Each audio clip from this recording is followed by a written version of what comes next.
चलिए अब देखते हैं फटाफट अंदाज में खबरें। प्रदेश में 30 नवंबर तक बंद रहेंगे स्कूल और कॉलेज। गृह विभाग ने देर शाम एक आदेश जारी कर यह फैसला लिया। वहीं इससे पहले 16 नवंबर के बाद स्कूल कॉलेज खोलने के आदेश दिए गए थे, लेकिन प्रदेश में लगातार कोरोना की रफ्तार बढ़ने पर गृह विभाग ने यह फैसला लिया। सीएम अशोक गहलोत ने जमीन से हवा में मार करने वाली 2 मिसाइलों के सफल प्रक्षेपण को लेकर डीआरडीओ को बधाई दी है। प्रक्षेपण के दौरान मिसाइल प्रणाली में अपने लक्ष्य पर सीधा प्रहार किया। सीएम अशोक गहलोत ने कपिल सिब्बल पर निशाना साधा है। उन्होंने ट्वीट कर लिखा है कि कपिल सिब्बल को हमारे पार्टी के आंतरिक मुद्दे को मीडिया में उठाने की कोई आवश्यकता नहीं थी। इससे देश भर में पार्टी के कार्यकर्ताओं की भावनाओं को ठेस पहुंची है। सिब्बल के बयान पर कांग्रेस नेता सलमान खुर्शीद ने भी तंज कसा है और फेसबुक पोस्ट के जरिए निशाना साधा। उन्होंने कांग्रेस नेतृत्व की आलोचना करने वाले नेताओं को अपने गिरेबान में झांकने की सलाह दी। बीजेपी प्रदेश अध्यक्ष सतीश पूनिया ने भी कांग्रेस पर तंज कसा है। उन्होंने कहा है कि हाल ही में हुए चुनाव में हार के बाद कांग्रेस हताशा के दौर से गुजर रही है। कांग्रेस पार्टी विचार और व्यवहार के नाम पर शून्य हो गई।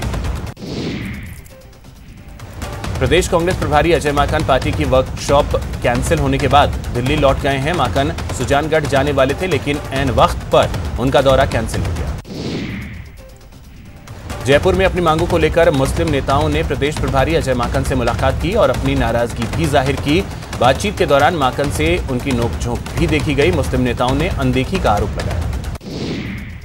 बार काउंसिल के प्रतिनिधि मंडल ने कांग्रेस प्रभारी अजय माकन से आयोगों, बोर्डों में रिटायर्ड ब्यूरोक्रेट्स को नियुक्तियां देने का विरोध किया है। बार काउंसिल के अध्यक्ष सैयद शाहिद हुसैन के मुताबिक कांग्रेस के घोषणा पत्र में वकीलों को आयोगों में नियुक्तियां देने का वादा किया गया है, जिसे अब तक पूरा नहीं किया गया।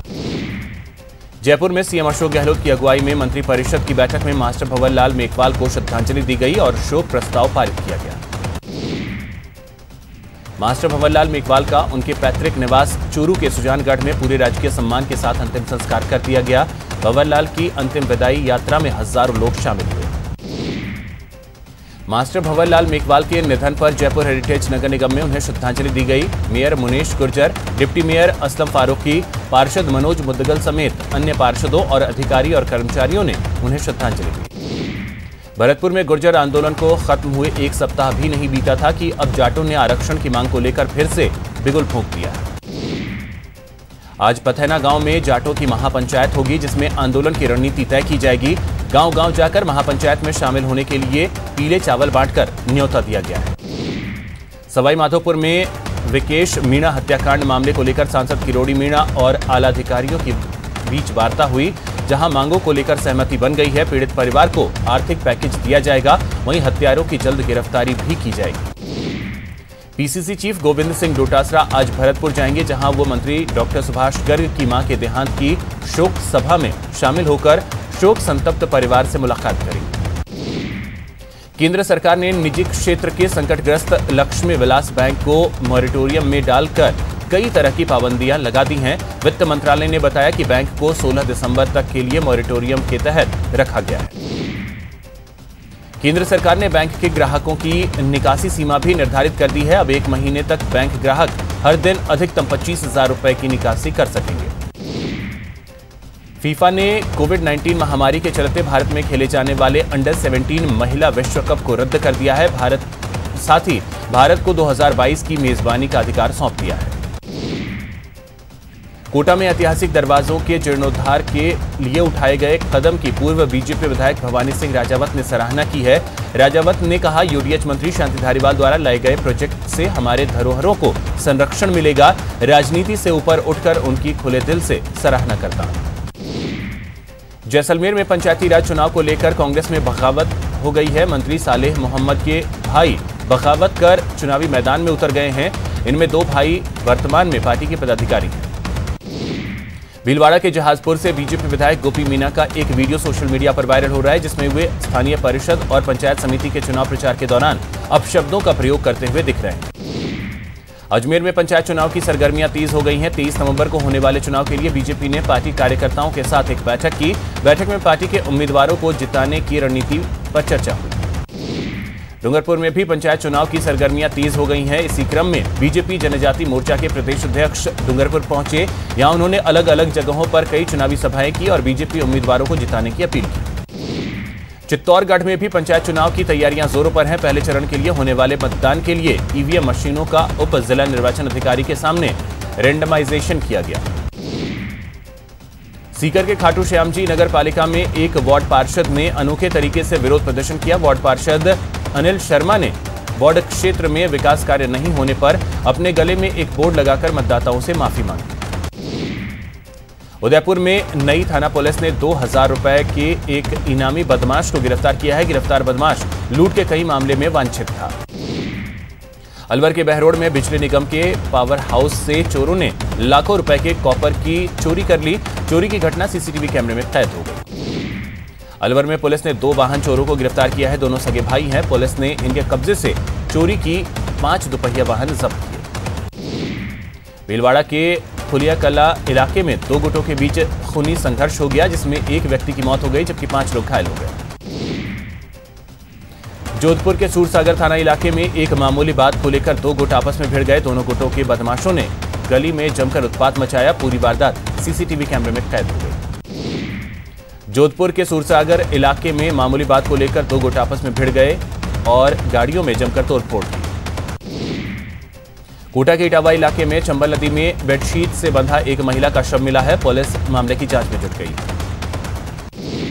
कोटा बैराज डैम से निकलने वाली दाई मुख्य नहर में 35 साल के युवक का शव बरामद किया गया है। सूचना मिलने के बाद मौके पर पहुंची पुलिस ने गोताखोरों की मदद से शव को बाहर निकाला। कोटा में सर्दी के बढ़ने के साथ ही चोरी की वारदातें भी बढ़ने लगी हैं। अनंतपुरा इलाके में अज्ञात चोरों ने सूने मकान में चोरी की वारदात को अंजाम दिया। अज्ञात चोर नकदी, जेवर सहित वाहन भी चुरा ले गए। अजमेर में 2 पक्षों के बीच मारपीट का वीडियो सोशल मीडिया पर वायरल हो रहा है, जिसके बाद अब पुलिस हरकत में आई है और मामले की जांच में जुट गई है। उदयपुर की नई थाना पुलिस ने 2000 के इनामी बदमाश वीरेंद्र उर्फ वीरा को गिरफ्तार किया है। कोटा के बूढ़ादीत थाना क्षेत्र में एक महिला का शव बरामद किया गया है। महिला का शव निमोदा गांव के चंबल नदी किनारे जंगल में मिला। शव को जंगली जानवरों ने क्षत विक्षत कर दिया। डूंगरपुर में सदर थाना पुलिस ने हत्या के मामले में 2 आरोपी भाइयों को गिरफ्तार किया है। बीते 15 नवंबर की रात को हत्या हुई। अलवर के मांडन थाना इलाके के बैंक मैनेजर की पत्नी की जलने से मौत का मामला सामने आया है। मृतका के पिता ने पति और ससुराल वालों पर दहेज के लिए जलाकर मारने का मामला दर्ज करवाया। धौलपुर के पुरानी गांव में चोरों ने भगवान राम जानकी के मंदिर में चोरी की वारदात को अंजाम दिया है। मंदिर में मौजूद करीब 200 साल पुरानी जानकी जी की प्रतिमा को चुरा ले। उदयपुर में पुलिस ने स्पेशल टास्क फोर्स के साथ मिलकर 6 लाख के नकली नोट जब्त किए हैं। स्पेशल टीम को सूचना मिलने के बाद हिंद पराठा सेंटर पर कार्य करने वाले सद्दाम खान और उसके साथी आमीन के पास से बड़ी मात्रा में नकली नोट जब्त किए गए। अलवर में चोरों ने बैंक से रुपए नहीं बल्कि बैंक के अंदर रखे पिस्तौल को चुरा लिया। चोरी की वारदात सीसीटीवी कैमरे में कैद हो गई। भरतपुर में बाइक को बचाने के चक्कर में एक टेम्पो पलट गया। हादसे में टेम्पो पर सवार 5 लोग घायल हो गए। OLX पर विज्ञापन देकर लोगों के साथ ऑनलाइन ठगी करने वालों के खिलाफ भरतपुर पुलिस ने अभियान चलाया और 5 आरोपियों को गिरफ्तार किया है। उदयपुर में सड़क हादसे में घायल युवक की इलाज के दौरान मौत हो गई। हाईवे पर हुए इस हादसे में गंभीर रूप से युवक घायल हो गया था। उदयपुर के नाई थाना इलाके में सड़क हादसे में 2 चचेरे भाइयों की मौत हो गई। हादसा नया खेड़ा गांव के पास हुआ। फतेहपुर शेखावाटी के जयंती मार्केट के पास विद्युत के पोल में एक पिकअप जा टकराया। तुरंत ही बिजली के तारों में स्पार्किंग होने की वजह से रास्ते में चल रहे लोगों में हड़कंप मच गया। बिजली का कोई तार नहीं टूटा, जिससे कोई बड़ा हादसा नहीं हुआ। बयाना मार्ग पर 2 बाइकों में जोरदार भिड़ंत हो गई, जिसमें एक युवती की मौत हो गई। एक महिला और बालक सहित 4 लोग घायल हो गए। देश में कोरोना मरीजों का आंकड़ा 88,74,000 को पार कर गया है। देश में बीते एक दिन में 29,163 नए केस सामने आए। वहीं बीते 24 घंटे में कोरोना से 449 लोगों की मौत हुई है। इसके साथ ही कोरोना से मरने वालों का आंकड़ा 1,30,000 को पार कर गया। केजरीवाल सरकार दिल्ली में कोरोना से निपटने के लिए फिर से सख्ती बरत सकती है। कई इलाकों में छोटे स्तर पर लॉकडाउन लगाया जा सकता है। प्रदेश में कोरोना पॉजिटिव मरीजों का आंकड़ा 2,30,000 को पार कर गया है। प्रदेश में अब इस समय 19,033 एक्टिव केस हैं, जबकि 2,09,000 से ज्यादा लोग ठीक हो चुके हैं। मधुरा में बीते 24 घंटे में 2,194 पॉजिटिव केस मिले हैं, जबकि 11 लोगों की मौत हुई है।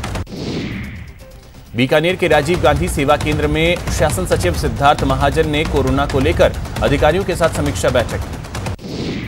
उदयपुर में कोरोना का प्रकोप लगातार बढ़ता ही जा रहा है। यहां जिला कलेक्टर चेतन देवड़ा भी कोरोना संक्रमित हो गए।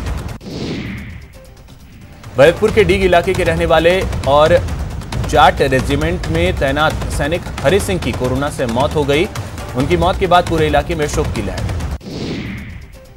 जोधपुर में कोरोना संक्रमण एक बार फिर चरम पर पहुंच गया है। शहर के एसएन मेडिकल कॉलेज के 2 बड़े अस्पतालों में कोरोना वार्ड के बेड फुल हो चुके हैं।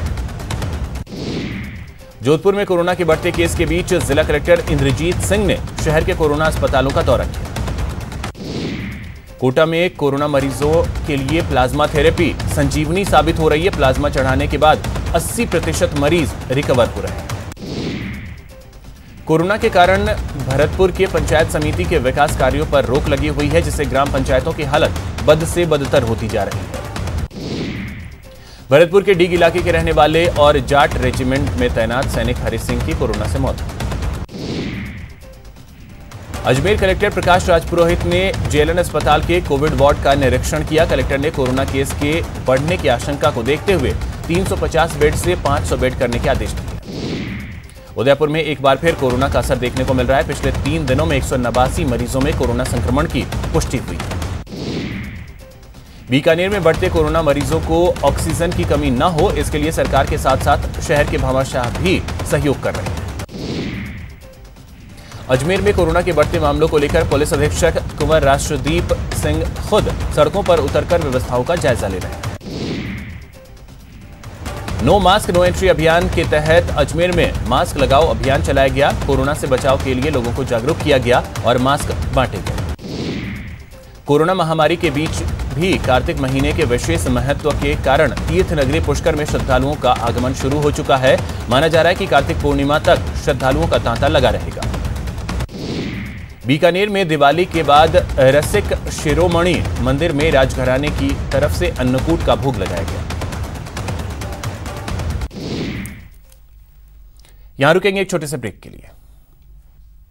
ब्रेक के बाद आपका स्वागत है। चलिए रुख करते हैं खबरों की ओर।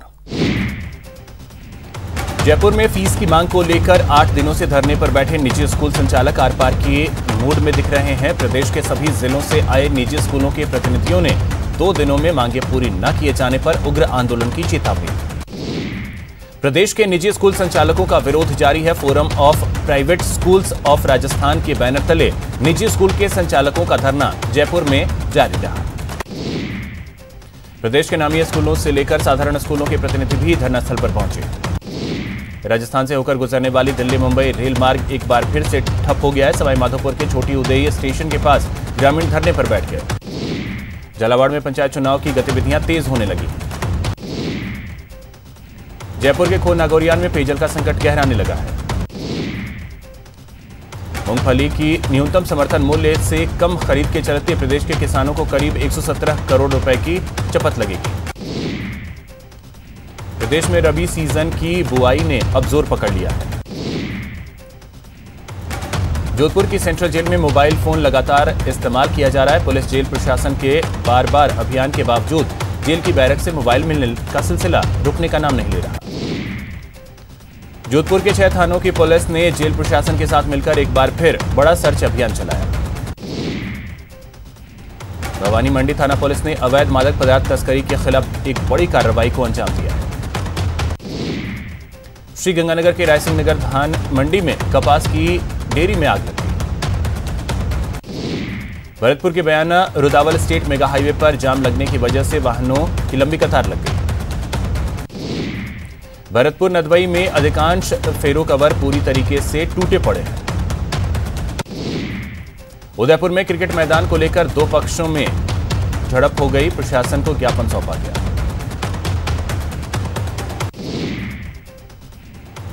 बीकानेर के नया शहर पुलिस ने थाना क्षेत्र में हुई लूट की वारदात को 2 महीने बीतने के बाद भी पुलिस के हाथ अभी तक खाली। बीकानेर में टूटी सड़कों को लेकर लोगों में आक्रोश बढ़ता जा रहा है। करौली के कस्बा बाजार में अतिक्रमण के कारण दिन भर जाम लगा रहता है, लोगों को परेशानी का सामना करना पड़ता है। सर्दियां आ चुकी हैं और ऐसे में सियाचिन के ग्लेशियर पर पहरा देना दुनिया के सबसे जटिल कामों में से एक है। ऐसी विषम परिस्थितियों में कैसे रहती है भारतीय सेना युद्ध के लिए तैयार? आज रात 9 बजे हिस्ट्री टीवी 18 पर देखिए इंडियन आर्मी 24 आवर्स। यह है दुनिया की सबसे ऊंची युद्ध भूमि का base camp Siachen glacier. Siachen की बर्फीली चौकियों में हमारे बहादुर सिपाही हमेशा तैनात रहते हैं। 12,000 फुट की ऊंचाई पर यहां हवा में ऑक्सीजन की मात्रा सी लेवल से 60% कम है और तापमान गिर सकता है 0 से 60 डिग्री नीचे तक। यहां सांस लेना भी मुश्किल होगा। पर भारत के पास है दुनिया की सबसे बड़ी पहाड़ी सेना। इन सिपाहियों को 20,000 फुट की ऊंचाई पर रहने के लिए प्रशिक्षित किया गया है। सियाचिन की लोकेशन कूटनैतिक दृष्टि से काफी अहम है। भारत और पाकिस्तान के बीच इसी ग्लेशियर पर सबसे पहली लड़ाई 1984 में हुई थी। तब से ये इलाका सैन्य अभियानों का गढ़ बना हुआ है। ऊंची जगहों पर कब्जा है भारतीय सेना का, जिसमें वहां की सबसे ऊंची पोस्ट बाना टॉप शामिल है। 23,000 फुट की ऊंचाई पर मौजूद इस जगह को परमवीर चक्र प्राप्त कर चुके कैप्टन बाना सिंह के नाम पर रखा गया है। 1999 में पाकिस्तान ने फिर से युद्ध विराम को तोड़ते हुए ऊंची जगहों पर कब्जा करने के लिए पास ही के कारगिल से हमला किया। ऑपरेशन विजय के तहत उन्हें फिर से हारकर भागना पड़ा।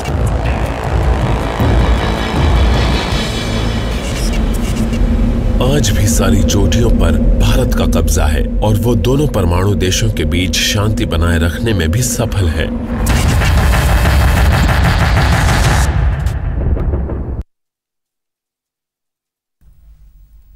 फिलहाल इतना ही। नमस्कार।